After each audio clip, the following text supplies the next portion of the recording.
Welcome today, ladies and gentlemen, to Generation of the Cross.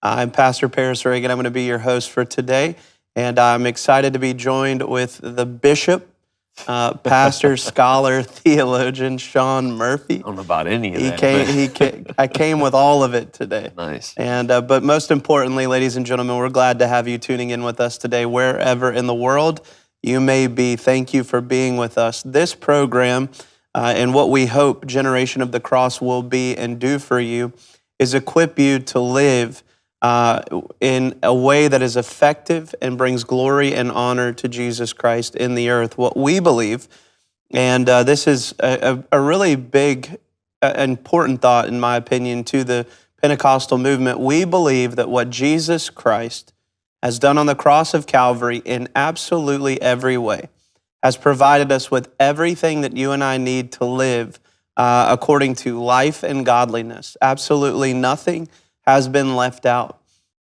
We have the understanding of justification.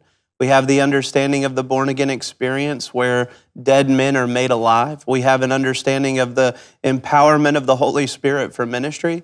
Ladies and gentlemen, the truth is we're not waiting on revival. We have revival. And God is asking us to look at the Bible and to appropriate and walk in absolutely everything that He has made available to us. So that's what we are hoping to be able to do through Generation of the Cross. That's what our heart's desire is. And we want to help you be as effective as possible for the kingdom of God wherever you live, wherever God has planted you. I have been thinking frequently since the passing of Brother Swaggart about the harvest field. I've been thinking frequently about the vision that God gave to him. On July 1st of 1985, or a little after 7 o'clock in the morning, God gave Brother Swaggart a vision of a harvest field. And in that vision, there was a storm gathering, I believe it was in the east. And that God spoke to him, and he said that it was a cotton field just as far as the eye could see, white and ready for harvest. And he said it was heavy laden with crop.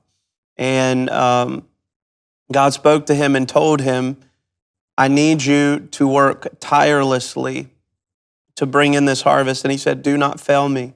And on July 1st of 2025, Brother Swaggart went home to be with the Lord, nearly to the hour of that vision. And in the Bible, just so in case you didn't know this, 40 represents a number of testing and trying, determining whether or not a people are going to live for God in the way that He has required of them. And I think that it's undeniable that Brother Swaggart did absolutely everything that he could to bring the gospel of Jesus Christ to the ends of the earth. And I can't stop thinking about that. I can't stop thinking. And he said that he would hold the storm back until the work was finished. And ladies and gentlemen, I think there's no question that we all see storm clouds gathering out there in the world. They're gathering in our political systems, gathering in our militaries, gathering in our moral climate of not only the United States of America, but the moral climate of the entire world. And storm clouds have been gathering, ladies and gentlemen. But here's what I see. I still see some white out there in that field. And I know Shaun would say the same thing.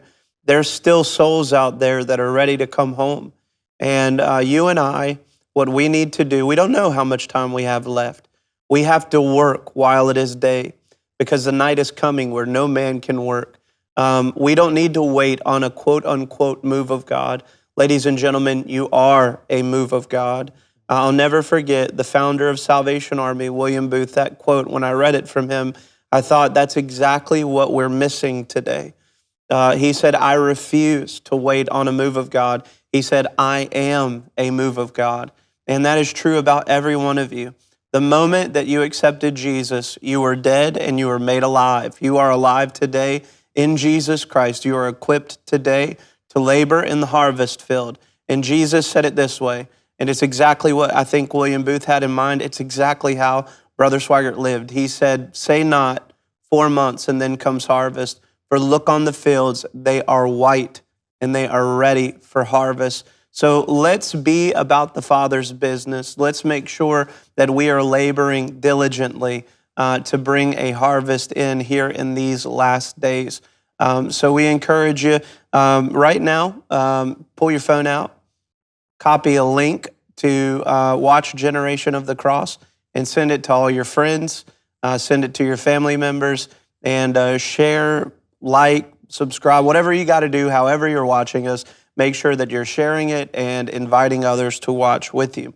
We have been working together to get to the Gospel of Luke. We're going to be studying somewhat of a survey, but honestly, we'll do a little bit more of paragraph and exegetical teaching on the Luke Acts narrative. And we combine those two books together because the truth is there are themes that begin to develop in the Gospel of Luke that don't find any conclusion until we're reading the book of Acts. There is some, we'll look at this today, there is some very intentional mirroring that takes place between the Gospel of Luke and the book of Acts. We'll get into a little bit of that later in the program. And there is intentional thoughts that Luke develops in the life of Christ that he intends to see carried out or to show us was carried out in the life of the early church. So what we'll see from the Luke Acts story is that Jesus is our Spirit-filled model for evangelism. And then the church carries out that Spirit-filled model for evangelism in the book of Acts. And Luke intends that would continue to be carried out in us today. Every generation of the church is supposed to model evangelism and ministry off of the early church that's found in the book of Acts. So that's our goal. That's the direction that we are heading. And the last time that we were together, we were talking about the Bible. We talked about what the gospel is. We traveled through some development of that concept, the word gospel, and we arrived at this idea that the gospel is a life-changing good news that brings deliverance to the soul that is captive to sin. So that's what the gospel is. The gospel was first spoken orally and then was written down in what we have, the gospels according to Mark, Matthew, Luke, and John. So what the writers of the gospels intended when they were writing was that when you and I would read them, that it would bring deliverance to us, that the idea is we would be saved from sin and follow and accept Jesus Christ, that we would experience the good news in a life-transforming way. So every one of them intended for every contemporary audience that they were writing to experience life transformation. And then we talked a little bit about the historical reliability of the Gospels, that each author should be viewed as somewhat of a historian. Luke, I think, makes the most clear claims to be a historian. And we talked about what to expect from historical literature. In the Gospels, you and I will find that we can 100% trust the historical reliability of the claims that the gospel makes. And if you want to know more about that, go back and rewatch the last program. But I do think that there were a couple of comments on historical reliability that you still wanted to make, right, Shaun? Yeah, if I could mention just a few more people. We talked a little bit last time and mentioned some names last time of some good sources that people could look at, sure, and some credible sources. I think that's important. We talked about one particular archaeologist, historian, who was an atheist and was told not to trust the Bible and was an expert in the region of Asia Minor. And his conclusion was, I have to read Luke, and ended up saying Luke is a historian of the first class. So someone who was trained not to trust the Bible ended up saying Luke is the best historian in this region of the world. Right. And he was one of the most credible sources in that region. But looking at the Old Testament, when somebody tells you, and this has happened to me several times, and I think it happens to people when somebody's not a believer or just a skeptic of the Bible, just challenging their faith, they say, well, there's nothing outside of Scripture that talks about it or validates it. And that's not true. Josephus is a Jewish historian, never really accepted Christ, but records his life, records it in detail. Cornelius Tacitus is probably the best Roman historian of that region, or of that time, I should say. And he said this. He said, Nero fastened the guilt and inflicted the most exquisite torture on a class hated for their abominations. He said they were called Christians by the populace. Christos, or Christ, whom the name had its origin, suffered the extreme penalty during the reign of Tiberius at the hands of one of our procurators, Pontius Pilate. So he records the death of Jesus Christ. Right. So if somebody says that there's no extra biblical history for the life of Jesus, it's not true. It's just ignorance. It's not true. I and think death. I think the most, from what I've seen in myself, the most astute atheists do not try to make claims that Jesus didn't exist. True. And young people will say, well, I don't believe Jesus existed. And I said, well, you're not even the best kind of atheist. Because there's not an atheist that's worth their salt that, has really been effective at all in what they do, that claims that Jesus didn't exist. Right. It's just that they don't choose to believe the claims that Jesus made about himself. Exactly. Right. Exactly. It would be intellectually dishonest for them to say that he didn't exist. Right. So right. They know, most of them would know better. Listen right. to the final statement that Tacitus made, though. He said he was put to death for his mischievous superstition. That's what he said. And this is what he said.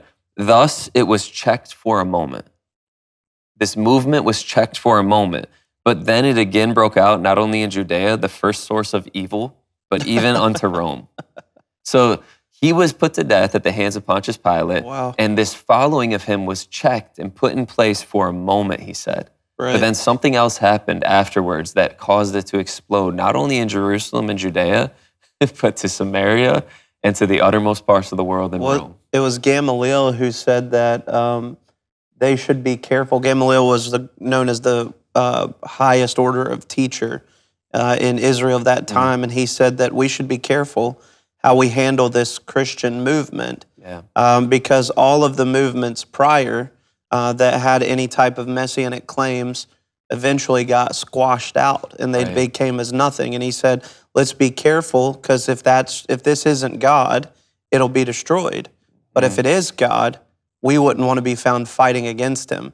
And turns out most of the religious leaders of Israel were fighting against God. That's it. Because any messianic claims that came up during that time period, they were completely squashed by the Roman Empire, because they'd eventually turn hostile and rebellious and attempt to usurp the throne, or they would just move off into monastic type lifestyles that didn't have much effect among the populace of the day, but not this movement, not the way, not Christianity.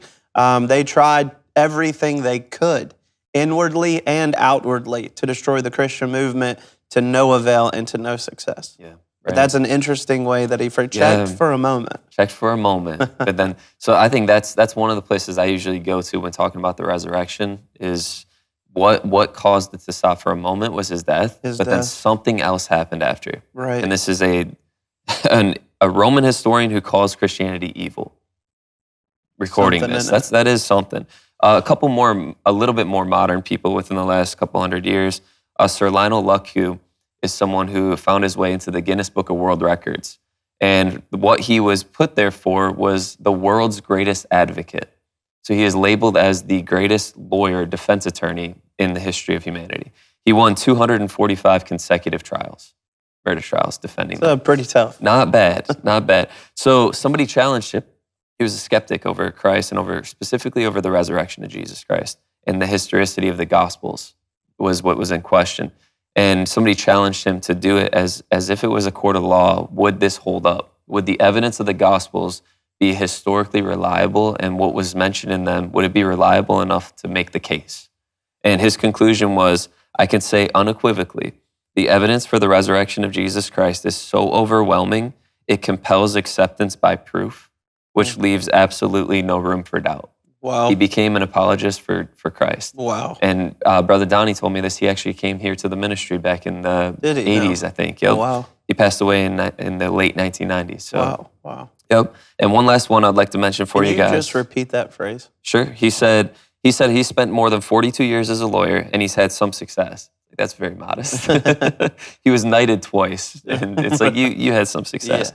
But he said, I can say unequivocally that the evidence for the resurrection of Jesus Christ is so overwhelming that it compels acceptance by proof, which leaves absolutely no room for doubt. I love that, because he's not saying by faith. Right. But I'm not taking faith away. He's saying there's evidence here, overwhelming evidence here, that Jesus truly rose from the dead. Yeah, Love that. I think people get tripped up with the prove it to me thought. Yeah. The argument is just prove it to me, prove it to me. Prove what? Like, even the people who saw Lazarus come out of the grave wanted to kill him. Yeah, right. The ones who didn't want to accept Christ for who he was wanted to kill Lazarus to get rid of the evidence and then kill Jesus. The issue wasn't proof. The issue was a hardened heart that hated Christ. Right. That hated, if I accept this, what does this mean for me? Jesus was not crucified for being a magician or a liar. Mm-hmm. He was crucified because he was moving Israel in a direction the religious leaders thought would destroy Israel. Yeah. And he was moving. You notice this, and we'll see it in the book of Acts. But frequently, it is the jealousy of the Jews that caused them to stand against the Christian movement. Yeah. So there's jealousy that's involved here too. The religious leaders didn't want to lose authority over the people. Mm-hmm. And they feared the people. Yep. Think about when they asked Jesus, whose authority do you say this by? And he said, well, first you tell me, was John of heaven or was he of man? Right. And they gather amongst themselves and say, well, we can't answer this. Let's not answer this. Let's not do this. It's because they feared the people, that the people knew John was from heaven. They believed it. Right. But if they accepted that, they have to accept that he's the Messiah that John pointed to.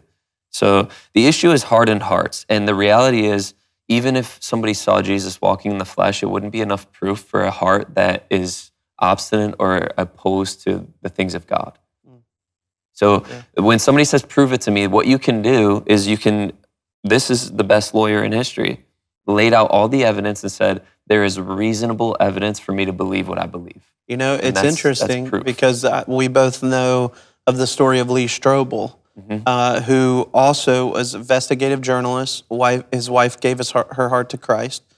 He decided, I'm going to get her out of this crazy cult. Yeah. And I'm going to prove to her that Jesus didn't really, that the gospel's a farce and that Jesus isn't who he claimed to be, and I'm going to prove it. And so he started to do a study on the resurrection and became a Christian. so there's plenty of evidence out there that Jesus truly rose from the dead. Right. This was one of the people that was very instrumental in Lee Strobel's studies. Really? Was Sir Lionel Luckhoo, that statement there. Another one, and this is the last one, and I'll let you move on. One other one is Simon Greenleaf, who lived from 1780s to 1850s. He was one of the primary figures in establishing the judicial system in America. So he was one of the founding fathers, really, of the Harvard Law School. So he was an atheist professor who mocked the resurrection, mocked the Gospels as if they were not history. One of his students came up to him and said, "Sir, would you mind, you're an intelligent man, would you mind taking the Gospels and taking the resurrection and treating it as if it was a court of law and seeing what conclusion you would come to?"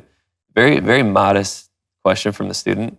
And he thought, of course I will. Like he's an atheist. I have no question about where I'm going. Exactly. He's going to prove this to them. So it's interesting, you have Luckhoo, who had a biased approach. Yes. You have Strobel, who had a biased approach. And then this guy's name? Is Sir Simon Greenleaf. Greenleaf has a biased approach. Yeah. So they're not going in this with good intentions. No. It's a good thought, man. But the skeptic becomes the believer. It's beautiful. Yeah. If they're honest, they will. Right. That's it. Just if the honest heart will search for truth, they're going to find it. Right. And however that happens for this was in their field of study, what they understood. Right. And seeking truth, they found Christ. It's awesome. I just what's his name?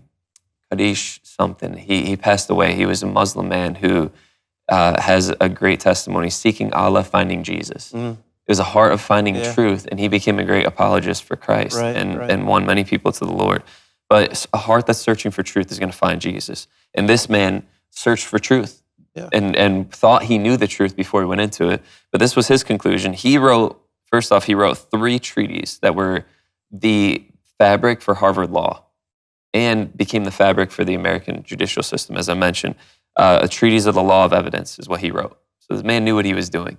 And this was his conclusion. Let the testimony of the Gospels be sifted, as if it were given in the court of justice on the side of the adverse party, the witness being subject to rigorous cross-examination. He said, this is the result. It is confidently believed. Wow. It will be said that the resurrection of Jesus Christ is one of the best established facts in history. Wow. According to the laws of legal evidence administered in the court of justice. Wow, man. How beautiful is that? So I think we can say, I think we've provided plenty of evidence that the Gospels can be trusted and are to be considered historically reliable. Yeah. And when you are reading the Gospels of Jesus Christ, you're reading an accurate history of the events that actually took place during this time period. We got to take a quick break. Don't you go anywhere. We will be right back.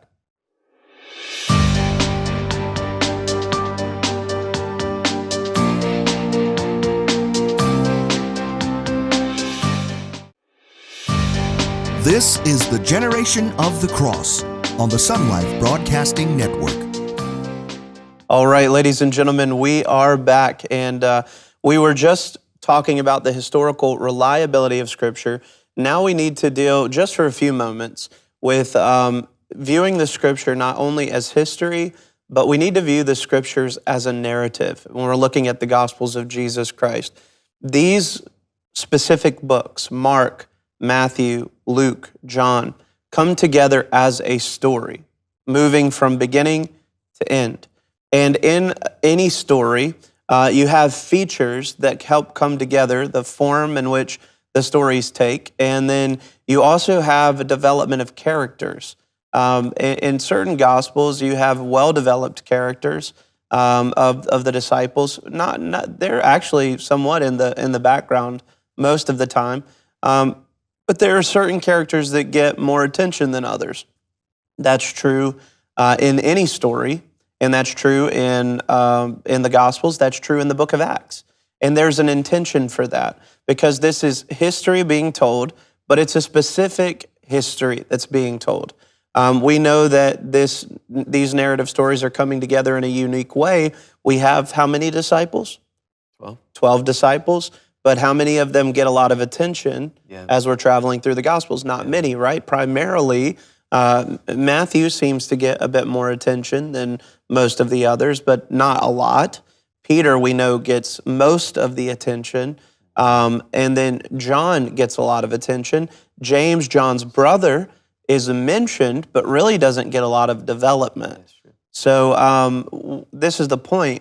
This is a very selective history that's being told, and that's important.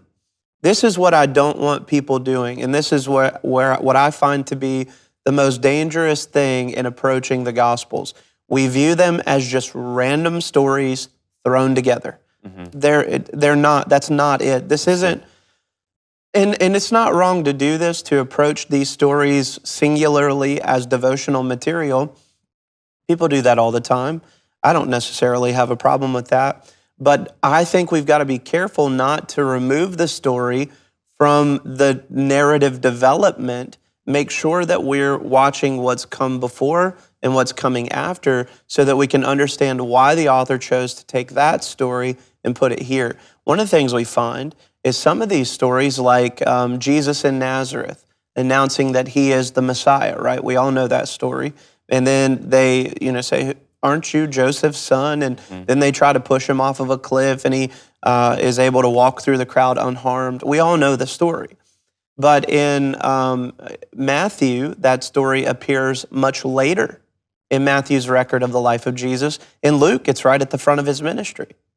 All right, so what does that mean? Does that mean that they're not telling us how things... The truth is that honestly, we don't have a very chronological, put-together gospel. But we do know the events that took place in the life of Jesus.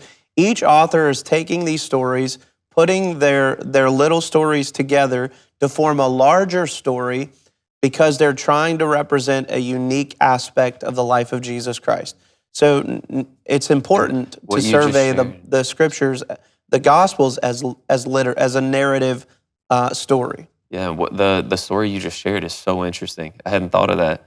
That Matthew's really portraying him as the Jews' Messiah. This is your Yes. Messiah. And he puts it towards the end of Jesus being rejected by his own people. Yeah. That's interesting. Well, and he's then, he's fulfillment, right? Yeah. For Matthew, it's all about Jesus being the fulfillment of the Old Testament. And Matthew's very interested in that. People call Matthew the most Jewish gospel. I would argue that John is close. And maybe we'll see that on another program. But Matthew's trying to show us, he gives us a bunch of Old Testament quotation fulfillments, and then he gives us just Old Testament fulfillments, more citations than they are direct quotes. But Matthew's doing that over and over again. Luke, however, is showing us that Jesus is the Spirit-filled prophet. So from the beginning of his ministry, he's rejected. yeah, You get it? yeah. Right? It's Because very interesting. because we want to perceive Jesus as a prophet throughout his entire ministry. Yeah. Right? We understand him as king and priest, but he's also prophet.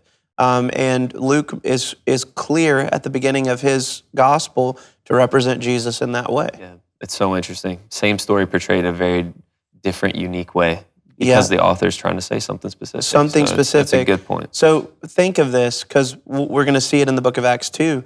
There's a heavy notion of rejection, right?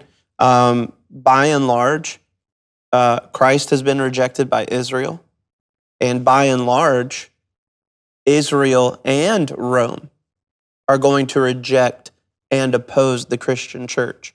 So in the beginning of this 2-volume set, Luke says Jesus is the Spirit-filled prophet rejected in his hometown. Mm-hmm. Isn't that encouraging to a church that's experiencing the same kind of rejection that Jesus did?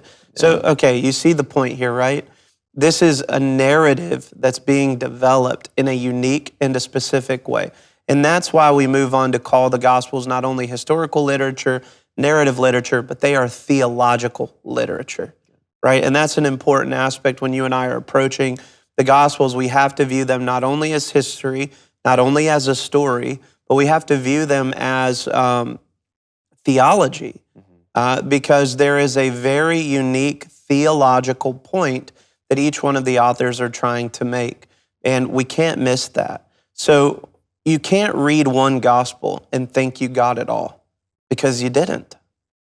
Each gospel is developed in a unique way by its author to tell a unique story about Jesus Christ. And if all you ever do is read one gospel or try to understand the life of Jesus with all of those different stories just mashed together to get a chronological survey of his life, you've missed some of Jesus. And this is why I think it's very important that you understand when you're reading the Gospels, you're reading history, you're reading a story, and you're reading theology. So listen to those theologians.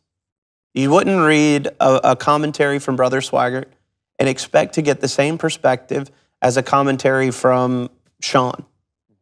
They're going to bring their own unique perspectives, their own unique insight, their own unique experiences. And they're going to represent the information in a similar way, but it will never be the exact same. So when you're reading Mark and Matthew and Luke and John, remember that you're reading an individual theologian's explanation of the life of Jesus Christ. Any thoughts you want to add to that? I think it's a really natural progression. If this is historically reliable, if it has literary devices and it's uniquely and intentionally written, then it naturally progresses to where this should inform my life. Right. And I really like the progression there. And I think that's a good place for us to start. It's a good place, Yes. a good background for the Gospels for us to jump into. So what do we have in the Gospels? We have a written version of the gospel of Jesus Christ, which intends to bring transformation to my life in a good and positive way. It includes the concept of deliverance from sin, right? That's a gospel. We have history, reliable history. We have well-developed stories, and we have theologians conveying the life of Jesus in a unique way. That's what we have, ladies and gentlemen. The Gospels need more of your attention. Yeah. Think of this. every letter that we have is either a correction or an explanation. Paul's letters, Peter's letters, John's letters, it's a correction or an explanation on the life of Jesus. What do you get in the Gospels? The life of Jesus. So the Gospels honestly, they demand more of our attention because they are going to tell us things that we're not going to read in Paul's letters, that we're not going to read in Peter's letters, we're not going to read in John's letters. There's unique information in here that's absolutely vital to the health of our overall inward man as we are trying to live for Jesus in this world in a way that brings him honor and glory. So yeah, that's a good point that you just brought up, though, is because I think that works. A lot of people are trying to understand the life of Christ, and we're just in the epistles. And what you just mentioned is these epistles are typically written to correct wrong thoughts about the life of Christ. Exactly. So really a solid understanding of the Gospels is necessary before we can really understand the epistles and the general letters better. Yeah, and understand 100%. them better through the lens of the Gospels. So let's go ahead and let's start to talk about some ideas. I want to give you just a couple of thoughts on a little background to the Gospel of Luke. The Gospel of Luke, we believe, is written a little bit later than some of the other Gospels. Typically, we believe, and what scholars hold to today, is that Mark was written first, then Matthew, then Luke, and then obviously John much later. And so Luke is writing at a time period where he's likely already encountered the Apostle Paul. He has maybe even been encouraged by Paul to write a gospel and to write a history of the early church. And they may have even brainstormed together how to tell this story. So people say, well, Paul never talked about this and he never talked about that. But with Luke and Paul having been travel partners and obviously ministry associates, in the end of his life, Luke is the only one there with Paul and encouraging others to come and see him. But we know that Luke and Paul were close. So Paul, I think, has a lot to do with the writing of the Gospel of Luke and the book of Acts. Yeah. One commentator I was reading behind said that Paul, let me pull it up and read it exactly. He said, from the circumstances that you just mentioned, their traveling acquaintances, that the early ancients is what he called it, early church gospel fathers, regarded this as the gospel which Paul had preached. That's interesting. So that's one commentator said the early church referenced the gospel of Luke as the gospel that Paul had preached. Interesting, so right? Definitely in line with, no doubt that Paul's influencing Luke's thoughts here. Yeah. And Luke doesn't even mention himself until, it's chapter 16 or so in the book of Acts, and he's traveling and he's with Paul. So the thought that he did not influence this is probably not accurate. Right. Paul definitely has a hand, at least a little bit, in arranging and how the gospel and how Acts was laid out. Yeah, and so this in a way, and I'm okay with this just being Luke talking to us. Mm-hmm. But I do believe that there would have been some influence from the Apostle Paul, maybe even, again, brainstorming on how to develop these thoughts. And what we find, and this is the beauty of this, the life of Jesus continues, right? How does the life of Jesus continue? He doesn't just continue in our hearts, and we should emphasize this, but it's not the only aspect in which Jesus' life continues in our character. He does continue on in our character. His life continues on, or at least it should. We believe in according to Scripture that you and I are constantly in need of being conformed into the image of Christ, and that would regard really every aspect of him, but specifically in the context of the thought is our inward man, our character, how you and I treat other people, how we live before God. It deals with how we approach this world, etc. But Luke is showing us uniquely that not only does the life of Jesus continue on in character within us, but his power continues to live on through us to accomplish ministry. Not only evangelism, but miracles. And here's the interesting thought, right? Not all of us operate the same way in miracles. Because now what was confined to one man is available in many men and women. This is why Jesus would say things like, greater works than these shall you do. Well, it's not because we're going to do anything greater than what Jesus did. It's going to be because he himself is going to be alive in every one of his followers, capable of doing miracles and preaching the gospel in a powerful way. Right. So the numerically greater. Numerically greater, right? So this is what we will find.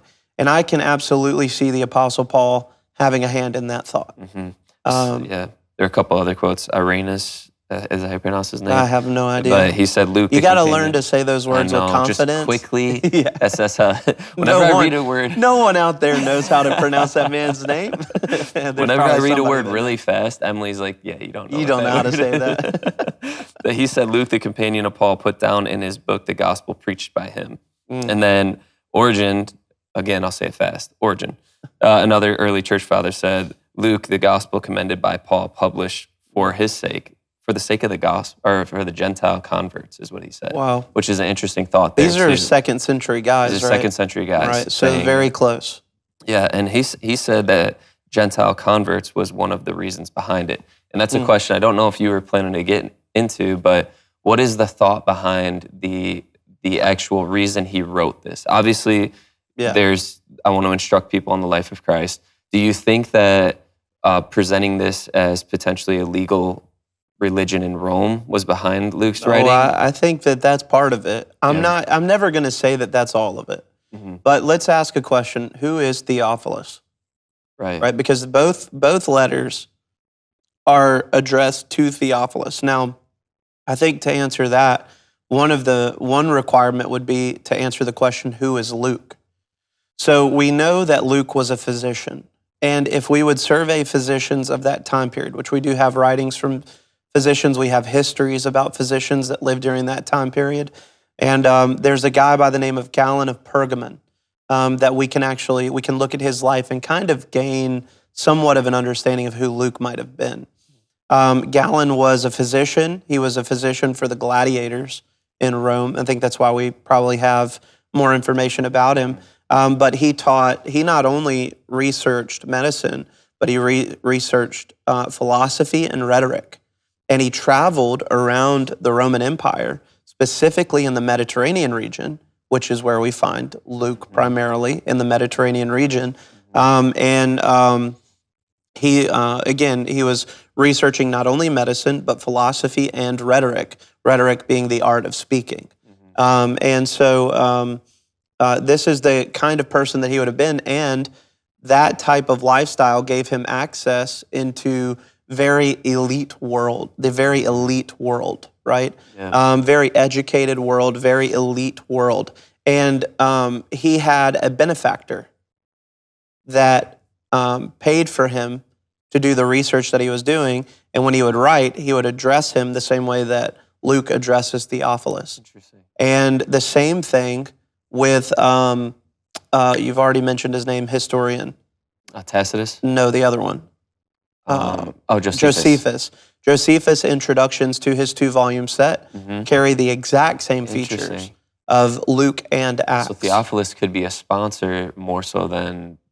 Likely is a sponsor. Interesting. And Luke's research will help to answer questions that Theophilus most likely has. And when we come back, we'll answer the question. So now we have an idea of who Luke is, and we'll answer the question, who is Theophilus? Don't go anywhere.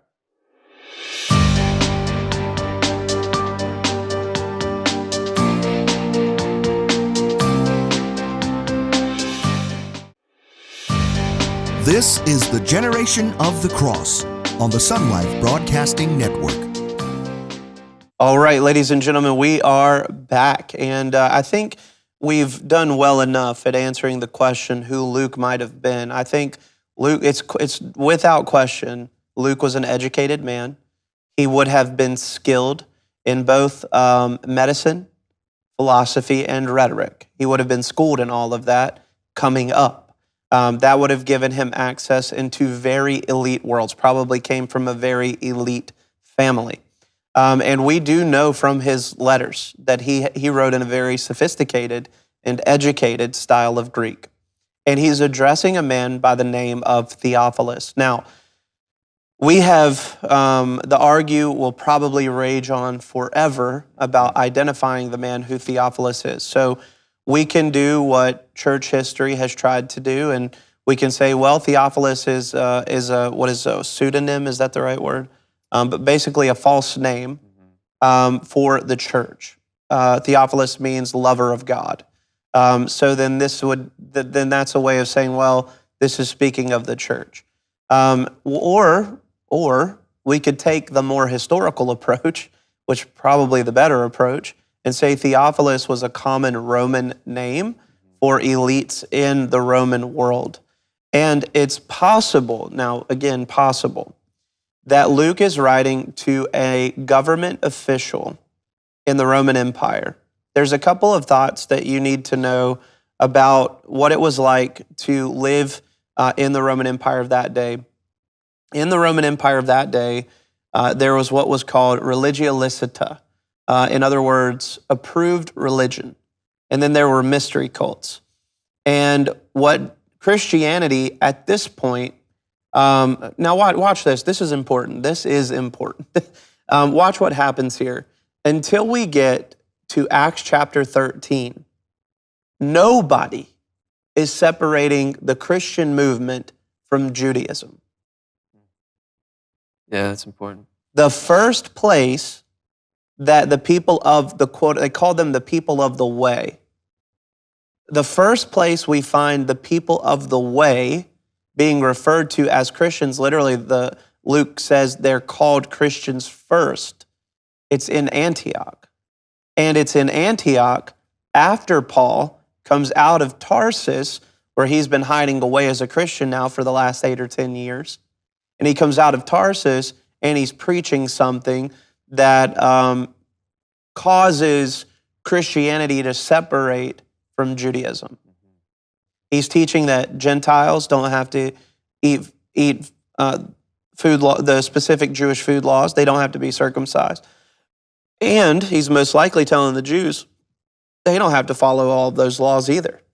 Now, interesting, isn't it? Mm-hmm. Right? But here's an important thought. Up until that point, when Paul begins really to do his ministry, no one is seeing the movement of the way as separate from Judaism. You go into Acts chapter 22, and James, who is pastoring the Jerusalem church, he says, Paul, I'm glad you're here. Paul's traveled to Jerusalem. He says, I'm glad you're here, Paul, because what we want is for you to go, we want you to speak to us about the things you're saying about the law, because we're confused about it. And there's a lot of people in this city that are zealous for the law. Now, who is James talking about? You're just talking about the populace? No, James is talking about the mega church that exists in Jerusalem, thousands of members in this church. And James says, we're zealous for the law. And then he says, we need you to go and pay for 4 men to take Nazirite vows in the temple as it's just a show of faith. And then you can speak to us about the things in the law and what you're teaching about the law. And so we find that even for the church in Jerusalem, decades after Paul's ministry has really been going there, and we're even talking about decades after the Jerusalem Council. Mm-hmm. They're still not sure about how the church is supposed to approach the Mosaic Law. And so up until Acts chapter 13, we find no need for a designation to call someone something anything other than followers of Judaism. Does this make sense? Mm-hmm. And so we have the idea of religia licita and mystery cults. And Theophilus is likely, where we're getting to in history, is a follower of Christ, and he needs an exact documented history of the Christian movement from beginning to where it is today, at least in that day. And I think what Theophilus wants to do is to argue for Christianity to be accepted as religio licita. So watch why I think this. The Gospel of Luke is intentionally grounded in the history of Israel. So Christianity, and listen to this might offend some of you, I hope it doesn't. The truest form of Judaism is Christianity. The truest form of Judaism is Christianity lived according to the principles of the new covenant. God told the prophets, I'm going to accomplish a new covenant with the house of Israel, and it will not be like the old. That's what he told the prophets. And in this new covenant, I'll do a recreative work in the inward heart of man. I will write my law, God's law, upon their heart, and no one will have to teach his neighbor know the Lord, for they will all know me. And that's exactly what the early church is experiencing. And so again, I think Theophilus is likely a Roman official. I think one of the reasons, not the only reason, but one of the reasons Luke is writing these 2 volumes is to give Theophilus an accurate history demonstrating that Christianity develops out of Judaism, and that the church that's experiencing a lot of persecution and starting to get in trouble with Rome, the church itself originates out of Judaism, and it's never been the church causing problems.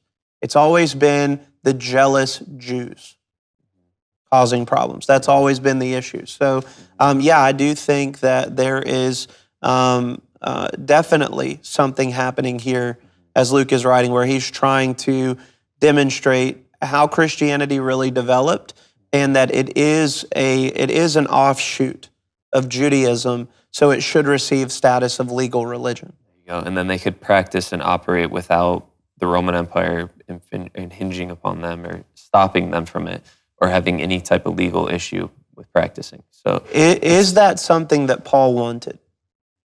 I don't know that it's necessarily a goal in the New Testament, in the Gospels. Or go to 1 Timothy, right? He what did he say? That we live peaceably. There you right? go. So pray that we can live quiet and peacefully and spread the gospel of Jesus Christ. And what did he tell us to pray for specifically? Yeah, pray for our political leaders. Yep. So you could definitely say, I don't think that it's the way it's approached is I think the issue. The way it's approached is pray for your leadership. Right. Luke is writing potentially a very detailed history to show we're not separate from Judaism. So if you accept Judaism, you should accept us. And we should have legal rights to practice.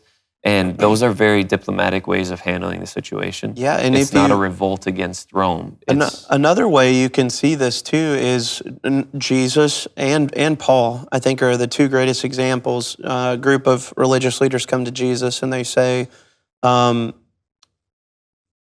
we supposed to pay taxes to Caesar? Mm-hmm. And what does Jesus do? He says, give me a coin. Whose face is on it? Brilliant. Render to Caesar what is Caesar's. So this is a really important thought, right? Because one of the main desires of Israel of that day, and this probably would have turned some of his followers away from him, because one of the main desires of the people of that day was that Jesus, the Messiah, would deliver them from Roman oppression. And one of the oppressive means that Rome took over the nation of Israel was taxation. Yeah. And it had become worse and worse and worse for these people. And Jesus says, no, I'm not here to revolt against the Roman Empire. I'm not here to ask any of my followers to fight against the Roman Empire. They're coming to take Jesus in the Garden of Gethsemane, and Peter pulls a sword out and starts fighting Malchus, the guard of the high priest, or the high priest's assistant. And Jesus says, stop it. Put your sword away. We're not fighting against the establishment. I think that's important. It is. And then you see in Paul's life, he says, I don't want women living like the worldly women of the empire. I don't want men living like the worldly men of the empire. I don't want children acting out like the worldly children of the empire. I don't want slaves fighting against their masters, and I don't want masters being evil to their slaves. And we find in both of those examples, Luke and Paul, is that they were not calling on necessarily for cultural changes to be made.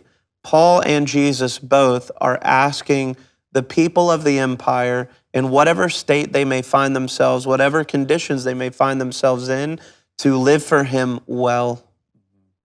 Not only masters, he didn't say, I want you to serve your masters well.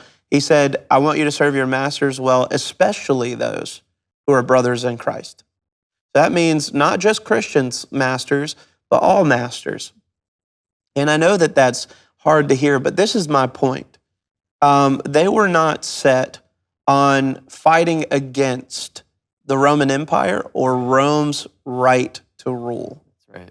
Christianity wasn't interested in that. No, a lot of the Jewish people were, and that's Right. where Barabbas, when they shout, "Give us Barabbas," Barabbas is likely a zealot who is murdered with the intention of. He murdered people in the insurrection. That is a rebellion. That's a revolt. Yeah. So this man is someone that Israel would have wanted fighting for them. And what a picture that is. Right. This is the Messiah that we want, is someone who's going to lead an insurrection. And the Messiah that we have is Christ. And they have a choice right there. So Right. there's really a lot to that choice of take Christ and give us Barabbas. Right. There's a lot to that choice. This is the type of deliverer we want, Right. is one who's going to lead an insurrection. And we have to understand as humanity as a whole, no matter what country we live in, what time we live in, the insurrection we need is against sin. Right. And that's what it comes back to is what Christ came for. Right. And the diplomatic way that they approach this, if this is, and I would agree with you, I think it's at least one of the reasons. One of the reasons, yeah. That what a diplomatic way to approach this should be viewed as a legal religion, and we should have the right to practice freely. Absolutely, yep. But I love it, and this is the beautiful thing. Christianity thrived anyway. Mm-hmm. It didn't matter if you gave them peace and quietness or not. Christianity thrives anyway. And so one of the things that we'll learn as we watch the life of Jesus and we watch the life of the church is even when the world around them refused to accept them, the Spirit of God empowered them to live boldly in the face of great opposition and great persecution. But I think we've answered some important questions that gives us the opportunity now to jump right into the Gospel of Luke. So on our next program, we're going to start out in the Gospel of Luke, and we're going to work through, we're going to try to do this, but paragraph by paragraph by paragraph. Now, this might mean that we're doing this forever, but it will be good. You'll see. You're going to like this. You're going to enjoy it. Make sure that you are inviting others to watch Generation of the Cross. You can go on our Facebook, on Facebook for Sun Life Broadcasting Network, share the live feed, and encourage others to watch Generation of the Cross with you. We encourage you to like, subscribe, share, do whatever you have to do to get other people watching Generation of the Cross. I know that it's going to be a blessing to them because it has been a blessing to you. Write in the comments anything that you would like to hear us talk about, and we'll try to get to some of those things. We encourage you again, share it, like it, subscribe, do whatever you got to do. We love you. Thank you for having been with us today, and make sure you tune in the next time for Generation of the Cross. Thanks for joining us for the Generation of the Cross, brought to you by Crossfire Youth Ministry at Family Worship Center in Baton Rouge, Louisiana. Don't miss the Crossfire broadcast every Thursday night at 7 p.m. Central, 8 p.m. Eastern on Sun Life TV and Sun Life Radio. Join us next time for the Generation of the Cross.